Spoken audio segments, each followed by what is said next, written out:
Hey everyone, I'm really talking about the ancient mind as of late. This is another one that I came across within the ancient mind, is it limits your perspectives. If you really want to encompass your truth and your purpose, you really have to work on perspective. Codependency limits this. So codependency I put under the label of the ancient mind. It limits your perspective and it dictates your future realistically. Because if you cannot learn to change this, how you see life and how you actually see change and your identity change and transition itself, it'll dictate your future. It really does. This thing is awful. So it limits your perspective, and this is something that you'll want to work on in your transition and your identity change, is your perspective.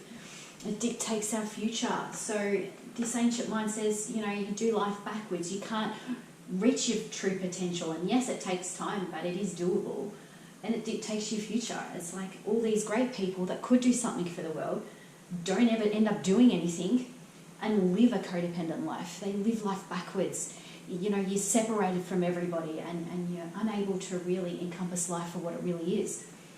So the ancient mind limits your perspective, and this is something that you'll have to learn in transition and identity change, is learning to have your own perspectives.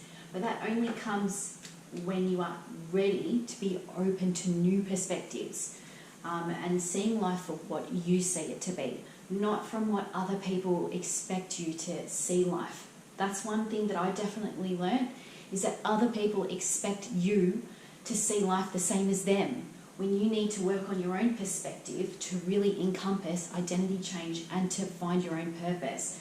This dictates our future, this shit. So it's really important for you to really understand that the ancient mind limits your perspective on what you see life to be, okay? And it dictates your future realistically. So the ancient mind is something that you will come across within your identity change and transition. So it's something that really limits your perspective. The only way to combat that is to find your own perspective, and it will take a long time, but it's something that is, when you get your own perspective, it's something that you put significance and meaning to. So it's really quite freeing, and you realistically live a life of freedom, which is really what we really want out of all of this.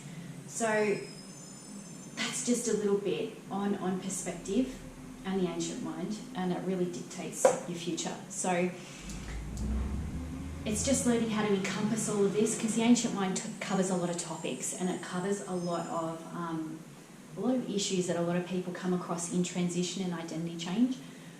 Of course, mental health will always come across and come under the ancient mind. And yeah, it's just a quick introduction to perspective, because there's multiple different perspectives. But if you don't have an open perspective and find where you sit within this, it'll dictate your future.